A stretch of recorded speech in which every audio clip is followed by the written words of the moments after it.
Pictures are coming out of a failed Russian attack on March 30th at Tonyenka, which is past Avdiivka. Get to a map in a second. Here we have some pictures of armored vehicles and tanks that the Ukrainians claim to have destroyed. And if we kind of scan across here, we see there are a lot of them largely along this road. And the reporting from the Ukrainians is that we had a Russian battalion-sized element, right? So we're talking 36 tanks, 12 BMP fighting vehicles. The Ukrainians are claiming to have destroyed 12 of the tanks and 8 of the fighting vehicles. And now, where is this? Let's just get that figured out. So this happened March 30th. The photograph I just showed you is from March 31st, and it happened at Tonyenka, which is obviously west of Avdiivka, along that front line that the Ukrainians are holding outside of Avdiivka. It looks to me, this is a unit that was caught traveling, right? It's in traveling formation. They're caught on the road. Most of them are still on the road. Probably what happened is they were moving forward in the attack.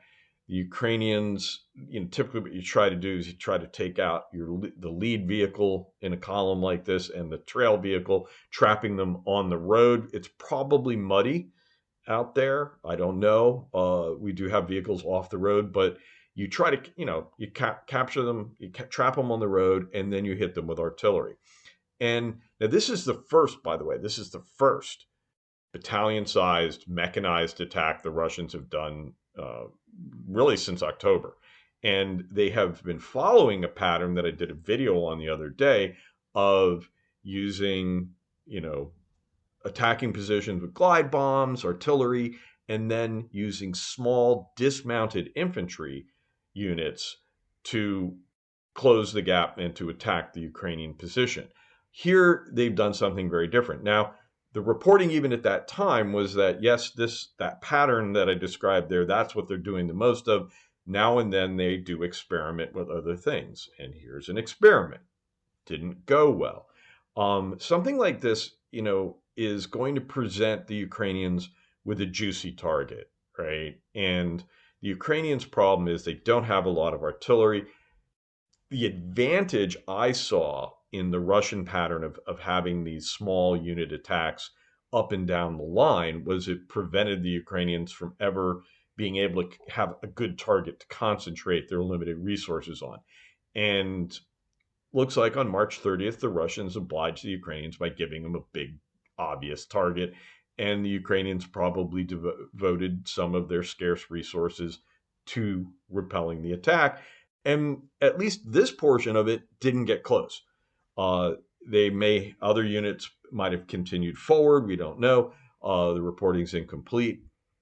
But this looks like a clear Russian failure, kind of what they've done before. It is interesting, though, that they're trying to do this, right? That, there's much more of a sense of an organization that is innovating, is more rationally dealing with its operations and making improvements, right? And so that is something that I think we've seen a definite improvement on the Russian side. However, I think this sort of defeat is only going to encourage them to keep with their original pattern. And let me show you the thing that every day I go and check on is this map, right? Now, this is Chasiv Yar. And if we zoom out there, you see Bakhmut, right? So here's Bakhmut. Chasiv Yar is on the outskirts of it. And it's this area here where you have this, this salient there that's very close to a built up area. And that's what I worry about with the Russians doing, is they're very close to a suburb, to a built-up area where their dismounted infantry attacks and their current pattern would work. And so they just need to get across that gap into the streets of Chasiv Yar. And that's where the Russians do pretty well. That's where they're almost unstoppable, right? This is not for nothing. This is outside of Bakhmut, right? Where they just progressively went street by street, losing incredible numbers of men, expending ordnance, destroying everything, but slowly moving forward. So, getting through open fields with armor isn't their thing. Getting into a village like this and slowly making progress is more. So this is the area I'm keeping my eye on.